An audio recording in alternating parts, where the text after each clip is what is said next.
내게 능하지 못한 일이 있겠느냐라는 제목으로 말씀을 나누겠습니다. 캐나다 선교 기간에 아내가 먹다 남은 과자 사진을 저한테 이렇게 띡 보낸 거예요. 그래서 이게 뭘까 하고 봤더니 캐나다 선교 중인 아빠를 위해 둘째 이음이가 남긴 과자였어요. 그러니까 아빠가 보고 싶은데 아빠한테 주겠다고 한 개는 먹었어요. 한 개 먹고 이렇게 남겨놓은 거예요. 여러분, 저기 초코도 있고 맛있는 것들이 있는데 저걸, 네, 아이가 저를 위해 남긴 거예요. 이은미는 형으로부터 이 아빠 과자를 지키기 위해서 굉장히 필사적이었다고 해요. 한 개만 형이 먹겠다고 막 달려들면 형을 온몸으로 막 저지하기도 하고, 더는 안 되겠는지 엄마한테 그랬대요. 엄마, 이거 싱크대에 올려달라고. 형 손 못 대게. 아이가요, 맛있는 과자를 누군가를 위해 남기는 건 뭡니까? 사랑입니다, 사랑. 엄청난 사랑의 표현인 것이죠.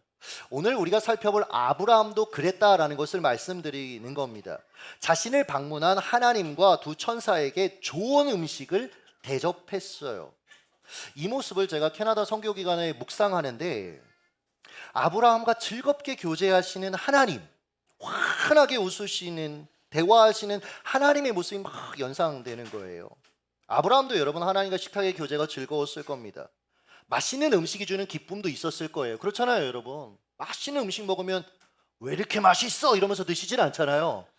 너무 여러분 그것만으로도 내 마음이 좀 풀리고, 게다가 오고 가는 대화 속에 누리는 그 기쁨 그리고 친밀감을 아마 그가 경험했을 것입니다. 이번 선교 기간에 보면 이런 얘기를 많이 하셨어요. 이제야 친해진 것 같다. 서로 안지 꽤 됐는데 이제야 친해진 것 같다. 한 10일 넘게 서로 동거동락하면서 서로의 부족한 부분도 보여주고 연약한 부분도 보여주고, 그런데 서로 격려하고 섬기고 장난치고 떠들고 이러면서 정말 많이 친해진 거죠. 저도 선교팀과 함께 교제하면서 청년 사역할 때 텐션이 올라오는 거예요. 제가 사실 담임 목사가 되면서 굉장히 거룩하려고 노력하고 있거든요. 그러니까 좋은 거룩이 아니라 사실은 말 하나 조심하고 행동 하나 조심하고 이러다 보니까 성도들한테 좀 더 다가가고 싶어도 다가가지 못할 때가 사실은 있어요. 근데 같이 10일 동안 이렇게 지내니까 이제 텐션이 막 올라오는 거예요. 전 친하면 어떻게 하냐면 가다가 툭툭 한 대씩 때리거든요. 채은 자매랑 이번에 되게 많이 친해졌어요. 그 구도의 집사 안에 있잖아요, 여기. 괜히 지나가다가 제가 이렇게 탁 치고 이렇게 하고, 그리고 더 친해지면 제가 축복하는 거 있거든요. 밥 맛있게 먹을 때 이렇게 하고 맛있게 처먹으라고 이렇게 얘기하고, 축복이거든요. 다 막 너무 좋았어요. 그러니까 아이처럼 서로 웃고 막 놀리고. 그러니까 친해지려면 여러분 성교를 가야 돼요. 그러니까 서로를 놀릴 수 있어야 이게 좀 친해지는 거다라는 생각이 들었는데, 아마 아브라함과 하나님의 식탁 교제도 굉장히 여러분 유쾌했을 것입니다. 자, 아브라함과 충분히 교제하신 하나님이 그리고 나서 다음 스텝, 이제 사역을 시작하십니다. 그게 10절이에요. 같이 한번 읽습니다. 시작. 그가 이르시되 내년 이맘때 내가 반드시 내게로 돌아오리니 내 아내 사라에게 아들이 있으리라 하시니 사라가 그 뒤 장막문에서 들었더라. 아브라함을 향해서 하나님 말씀하시는 거예요. 아브라함아, 네 부부가 그토록 기다렸던 그 아기 내년 이맘때 태어나게 할 거야. 내가 줄 거야. 여러분, 저는 이 지점을 읽으면서 하나의 인사이트를 얻었어요. 뭐냐면 하나님은 아브라함과 풍성히 교제하신 뒤에 사역을 하셨어요. 교제 뒤에 사역. 여러분, 이 순서가 바뀌면 안 돼요. 사역하고 교제가 아니고 교제한 뒤에 사역하셨어요. 우리도 그래야 됩니다. 하나님과 풍성히 교제한 뒤에 맡겨진 삶을 감당하셔야 돼요. 요즘 우리 박경신 집사님이 출근하는 차 안에서 하나님하고 풍성히 교제한답니다. 10분 정도 된대요. 회사까지 가는데 차 안에서 기도하면서 하나님하고 교제하면서 그 시간을 통해 하루를 살아갈 힘을 얻는다라는 얘기를 이번 선교관에 저한테 고백하더라고요. 이런 교제가 주는 힘이 있어요. 교제가 주는 힘. 이번 선교 직전에 정찬영 전사가 굉장히 번아웃 상태였어요. 잘 웃지도 않고 의욕적으로 무언가를 해내던 모습이 사라져서 제가 아무리 봐도 이상해서 캐치해내고 그 문제에 대해서 좀 다루는 시간들이 있었는데, 이제 해결되지 못하고 선교를 간 거예요. 근데 선교 기간에 이 친구가 팀원들하고 풍성히 교제하면서 그리고 또 찬양하고 기도하고 하나님하고 교제하면서 표정이 밝아지더라. 점점. 그러니까 선교가 너무 재밌는 게 얼굴이 달라지는 거예요. 점점 사람의 얼굴이. 여러분이 지금 여러분의 얼굴이 여러분의 얼굴이라고 생각하지만 아닐 가능성이 되게 커요, 여러분. 정말 하나님 앞에 회복된 얼굴의 모습이 보이는 거예요. 그러니까 예전 약간 청년 때 이쁜 정찬영의 모습이 보이는 거예요. 선교 마지막 날 밤에 이제 선교 팀원들끼리 서로 감사한 거 나누고 좋았던 거 나누고 그렇게 하는데 김수경 소장님이 정찬영 전사님 팀원들한테 듣고 싶은, 왜냐면 리더로서 이제 팀원들을 10일 동안 섬겼으니까 혹시 이 팀원들에게 듣고 싶은 말 한마디만 한번 해보세요. 뭐 듣고 싶어요? 라고 물었더니 울먹거리면서 괜찮아 라는 말을 듣고 싶다 그러더라고요. 괜찮아, 괜찮아요. 그러면서 막 우는 거예요. 그래서 저희도 얘기해줬죠. 찬영아, 괜찮아. 그 정도면 충분해. 펑펑 우는 정찬영 전사를 향해서 이제 형제들은 다가가서 안아주고, 제가 그 시간을 통해 느낀 게 되게 많았어요. 제가 선교 마치고 정찬영 전사와 교육자들한테 보낸 톡인데요. 읽어드릴게요. 나도 이번 선교를 통해 그대와 교육자들을 더 아끼고 사랑하는 법을 배웠습니다. 더 깊이 가슴으로 품게 되었고요. 내가 잘하고 있다고 생각했는데, 포인트가 여러분 이거예요. 저는 제가 잘하고 있다고 생각했어요. 사실 선교 전까지만 해도 교육자들을 사랑하고 잘 챙기는 담임 목사라고 생각했습니다. 평상시에 맛있는 거 먹다가도 우리 교육자들 생각나면 전화해서 불러서 같이 식사하자고. 이게 좋은 거 아닌가요? 네. 저는 정말로 맛있는 거 먹고 싶은데 못 먹을까봐 부르는 거였거든요. 그래서 맛있는 거 사주고 상황들 살피고 배려하고 그렇게 했는데, 근데 그게 다가 아니었다는 걸 이번 선교를 통해 배웠어요. 제 마음으로 때로는 이 교육자들의 업무 능력을 평가하기도 했고 질책했고, 그 과정에서 사실은 사랑 없이 대하는 모습들이 제 안에 있었다라는 거죠. 이 친구들이 이렇게 해맑게 웃고 떠들 수 있는 사람들인데 내가 그들의 그 고요함이 작동하지 못하도록 했구나. 그 고요함이 작동할 수 있는 환경들을 만들지 못했구나. 그래서 사과했던 거예요. 그래서 이렇게 썼습니다. 내가 잘하고 있다고 생각했는데 오만이었습니다. 다들 미안하고 고맙습니다. 정찬영 전사의 답톡이 이래요. 목사님, 죄송하고 감사하고 사랑합니다. 여러분, 우리가 가장 지금 들어야 될 말은 괜찮아 아닐까 싶어요. 괜찮아. 지금으로도 충분해.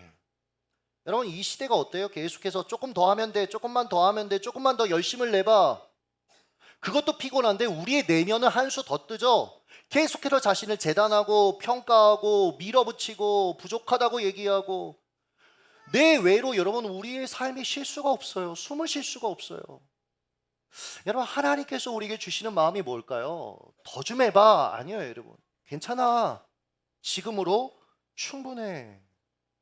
여러분, 이 말이 마음에 가닿아야 살아갈 힘과 누군가를 사랑하고 돌볼 여유가 생기는 거라는 거죠.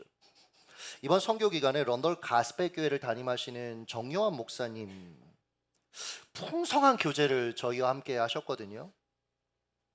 그러니까 뭐 차 타고 가는 그 길에 남자 둘이 저하고 얘기하면서 막 펑펑 울기도 하고, 그러니까 목사님이 선교 중반쯤 되니까 얼굴이 달라지더라고요. 막 아재 개그도 하고 막 아이처럼 웃기도 하고, 옆에서 지켜보던 그 사모님이 이 얘기를 해요. 남편의 이런 모습을 정말 오랜만에 본다고. 개척하고 나서는 단 한 번도 이런 모습을 보지 못했다고. 선교를 마치고 마지막 일정으로 나이아가라 폭포를 보고 왔거든요. 여러분, 하나님이 주는 기쁨이 더 커요. 나이아가라 폭포는 네,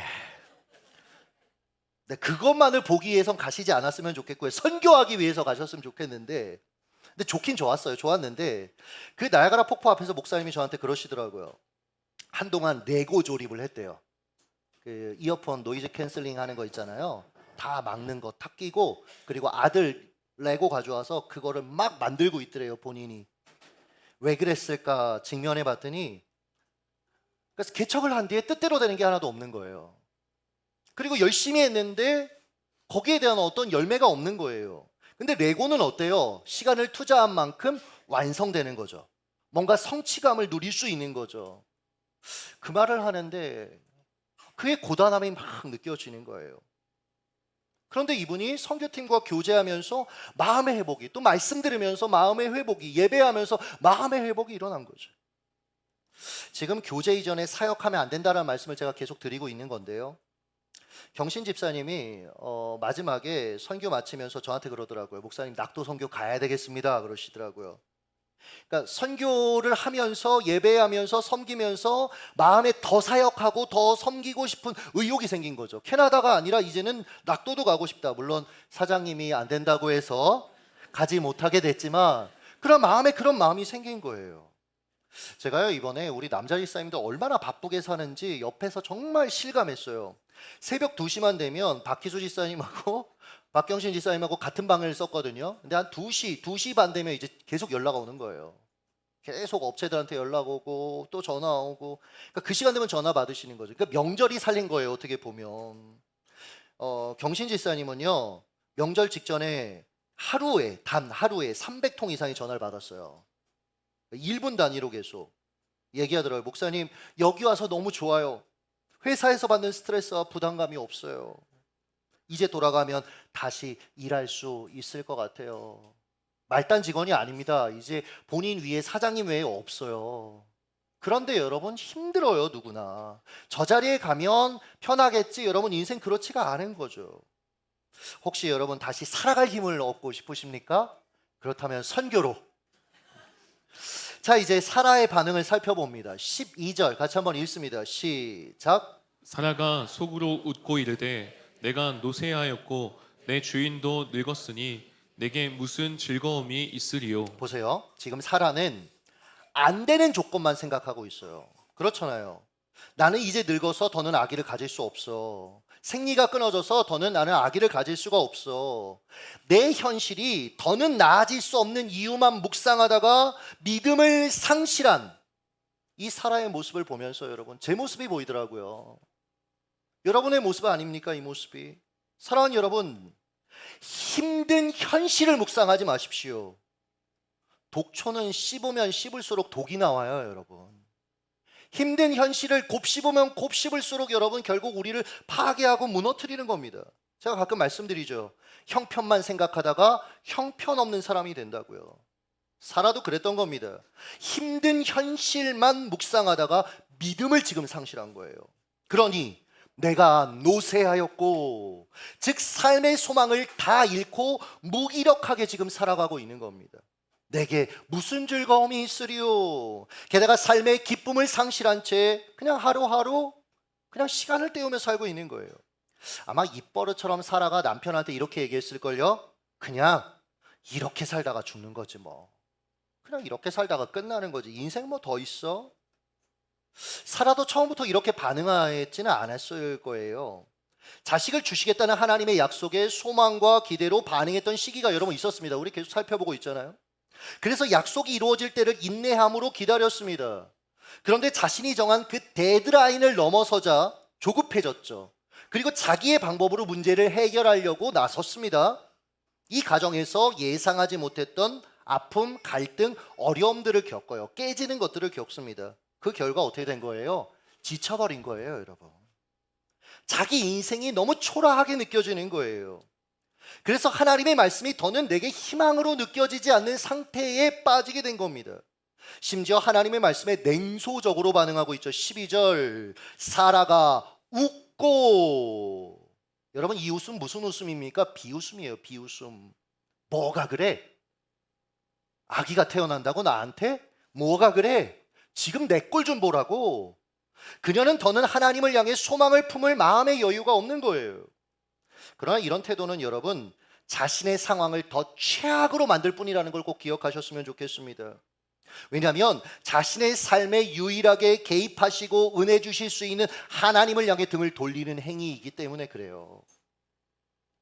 그러나 이 사라를 향해 하나님께서 찾아오십니다.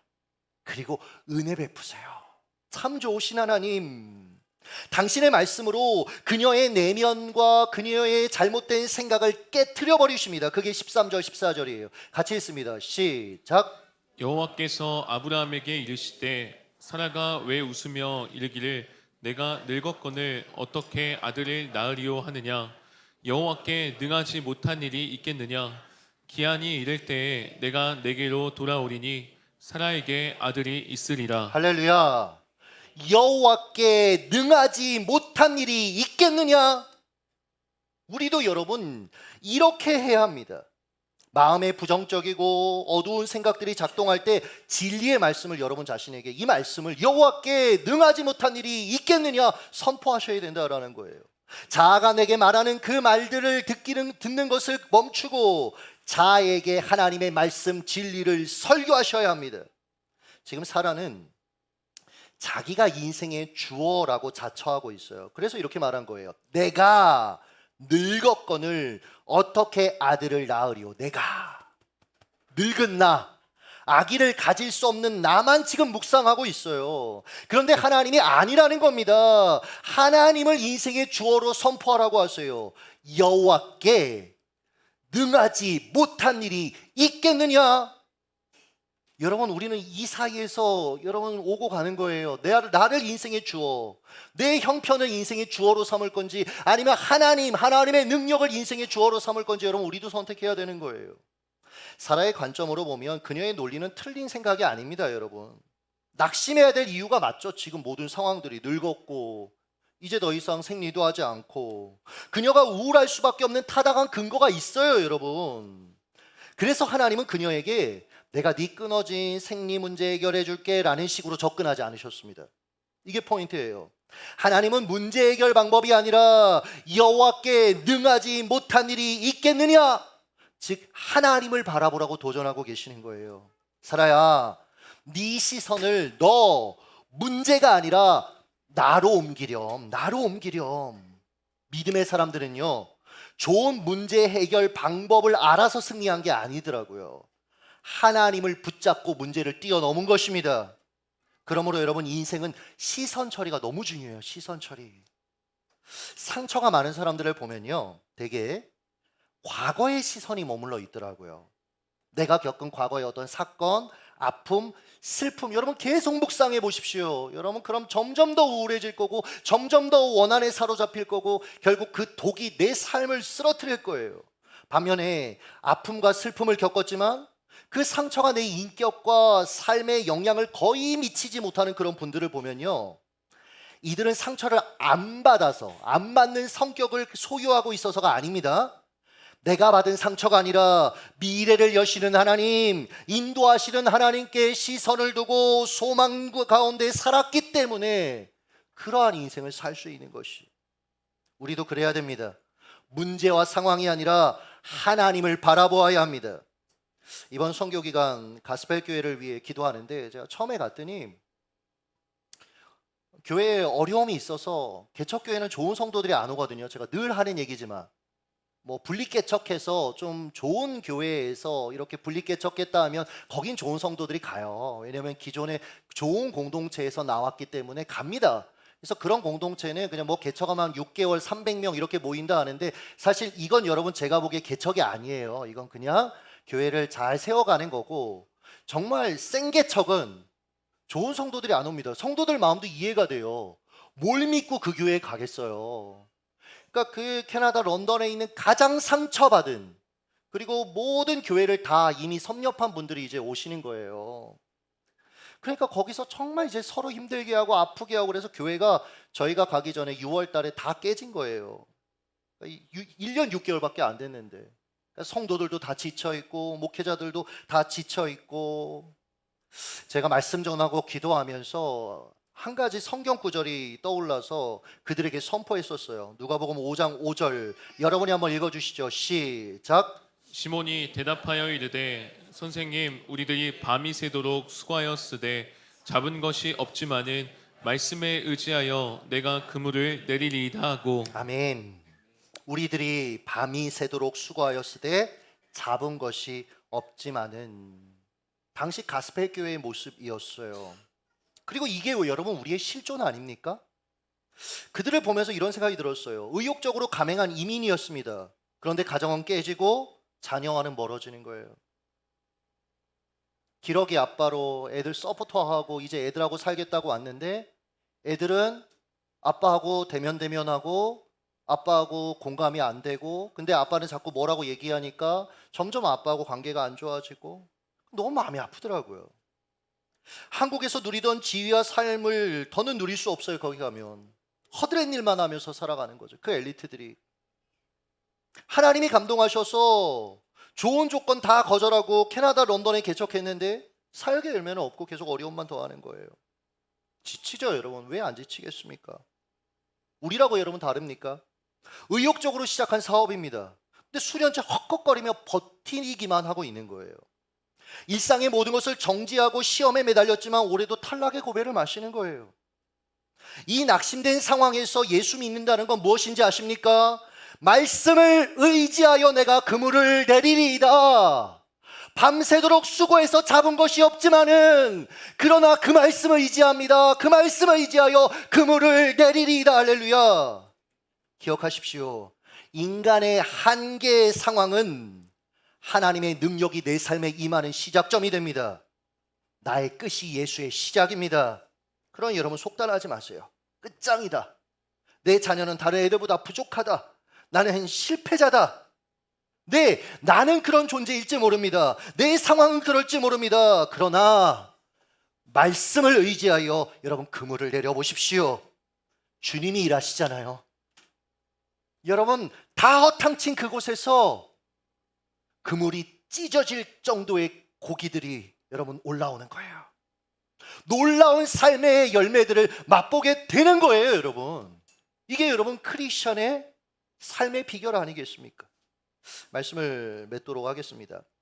저는 한동안 더세움교회가 이 상태에서 더 성장해야 될 이유를 찾지 못해서 굉장히 방황을 많이 했습니다. 솔직하게 드리는 말씀이에요. 한 영혼을 더 구원한다 이렇게도 나름대로 생각해보고 여러 가지 논리들을 생각해봤지만 제 마음이 잘 움직이지 않았어요. 지금도 좋은데 여기서 우리가 더 성장해야 될 이유가 뭘까? 근데 이번에 선교하면서 그 답을 처음으로 찾았어요. 그래서 제가 너무 기뻤습니다. 목회해야 될 이유를 찾은 거예요. 왜 우리 교회가 성장해야 되냐면, 더 성장해야 되냐면 선교하기 위해서요.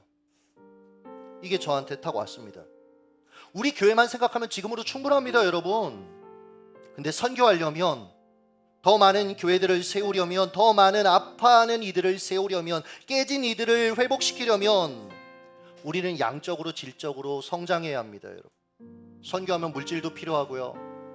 이번에 낙도 선교 가는데 숙소가 어디냐고 물어봤더니 교회에서 잔다는 거예요.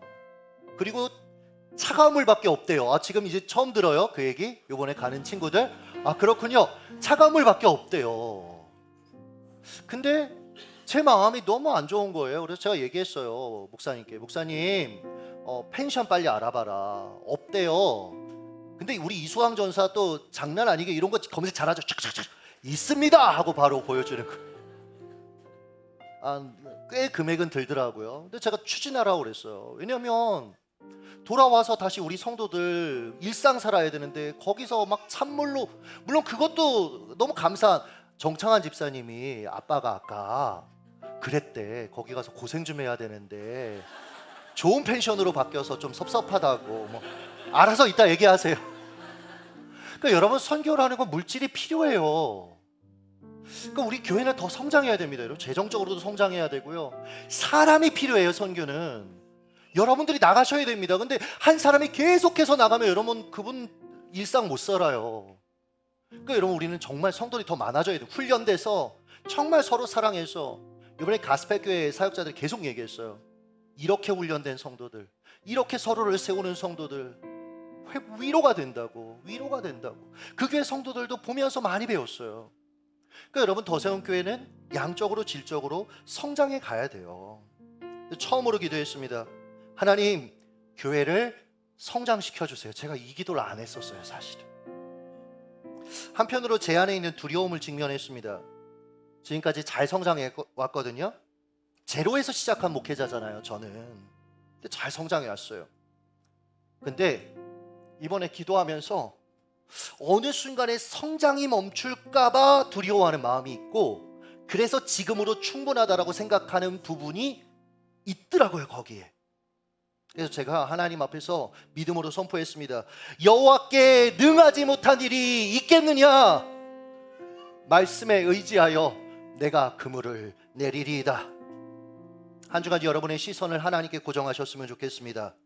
그리고 여러분의 자아에게도 선포하셨으면 좋겠어요. 한번 저를 따라해 보겠습니다. 여호와께 능하지 못한 일이 있겠느냐? 능하지 못한 일이 있겠느냐? 말씀을 의지하여 내가 그물을 내리리이다. 내가 그물을 내리리이다.